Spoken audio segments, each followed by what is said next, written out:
சிவபக்தர்கள் அனைவருக்கும் வணக்கம். இன்னைக்கு நம்ம பார்க்கக்கூடிய தலைப்பு, ஆண்டுக்கு ஒரு தடவ, அதாவது 15 நாட்கள் மட்டுமே திறந்து இருக்கக்கூடிய அதிசய கோவில பத்தி தான் நாம இன்னைக்கு பார்க்க போறோம். இந்தியாவுல இந்து பண்டிகைகளான தீபாவளி, பொங்கல், நவராத்திரி, விநாயகர் சதுர்த்தி இந்த மாதிரி எல்லாம் சிறப்பா கொண்டாடுறோம்.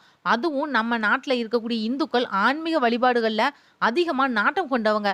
பூஜை, கோவிலுக்கு போய் வழிபாடு செய்றது ரொம்பவே ஆன்மீக விதிமுறைகளையும் நெறி தவறாம கடைபிடிப்பாங்க. இந்தியாவுல கோவில்களுக்கு பஞ்சமே கிடையாது.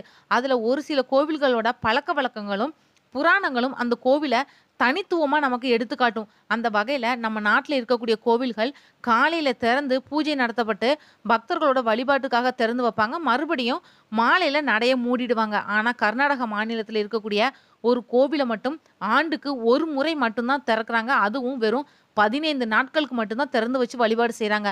அதுக்கப்புறம் அந்த கோவில மூடிடுவாங்க.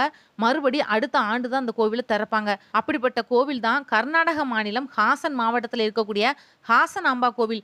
கன்னடத்தில சிரித்த முகம் அப்படின்னு குறிக்கக்கூடிய ஹாசனா அப்படின்ற பெயரோட அடிப்படையில ஹாசனால அமைஞ்சிருக்கக்கூடிய தெய்வம் ஹாசனாம்பான்னு அழைக்கப்படுது. இந்த கோவில் ஆண்டுக்கு ஒரு முறை மட்டும், அதாவது தீபாவளி பண்டிகையை ஒட்டி மட்டும் திறக்கப்படுது. அப்படி அந்த கோவில் நடை கடந்த ஆண்டு அடைக்கிறப்போ அம்மனுக்கு சாத்தப்படக்கூடிய பூக்கள் மறு ஆண்டு கோவில் நடை திறக்கிறப்போ பார்த்தோம் அப்படின்னா வாடாமல் அப்படியே இருக்கும் அப்படின்றதும், கோவிலோட கர்ப்ப கிரகத்துல ஏற்றி வைக்கக்கூடிய தீபம் அணையாமல் இருக்கும் அப்படின்றதும் ஐதீகம். ஆண்டு முழுவதும் மூடி கிடக்கக்கூடிய இந்த கோவில தீபாவளி சமயத்துல மட்டும் திறக்கிறாங்க. இந்த கோவில்ல நடை திறக்கக்கூடிய முதல் நாளும், கோவில் நடைய மூடக்கூடிய கடைசி நாளும் பக்தர்களுக்கு சாமி தரிசனம் செய்ய அனுமதி கிடையாது. மற்ற 13 நாட்களும் பக்தர்கள் 24 மணி நேரமும் சாமி தரிசனம் செய்ய அனுமதிக்கப்படுவாங்க. ஆண்டுக்கு ஒரு முறை மட்டுமே ஹாசனாம்பாவை தரிசனம் செய்ய முடியும்ன்றதுனால தரிசனத்துக்கு வரக்கூடிய பக்தர்களோட எண்ணிக்கை வருஷந்தோறும் அதிகரிச்சுட்டே தான் வருது.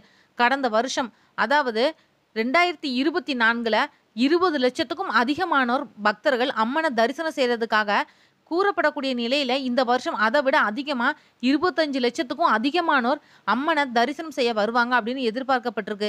ஹாசனாம்பாவை தரிசனம் செய்ய வயசானவங்க, அதாவது 80 வயசுக்கு மேலே இருக்கக்கூடியவங்க மற்றும் மாற்றுத்திறனாளிகள் வரிசையில நீண்ட நேரம் நிற்க வேண்டிய அவசியம் கிடையாது. இவங்க அம்மனை வரிசையில நிக்காம நேரடியா தரிசனம் செய்ய ஏற்பாடுகளும் செய்யப்பட்டிருக்கு. 1 மணி நேரத்துக்கு 6,000 பேர் தரிசனம் செய்யக்கூடிய வகையில தினமும் 1,50,000க்கும் அதிகமான பக்தர்கள் அம்மனை தரிசனம் செய்ய வசதியான ஏற்பாடுகளை கோவில் நிர்வாகம் செஞ்சிருக்கு. கோவில் நடை 15 நாட்களுக்கு அப்புறமா நடை மூடக்கூடிய சமயத்துல அம்மன்களுக்கு 2 மூட்டை அரிசி, பூக்கள், ஏற்றி வைக்கப்பட்ட ஒரு பெரிய நெய் தீபம் மற்றும் தண்ணீர் இதெல்லாம் வைக்கிறாங்க.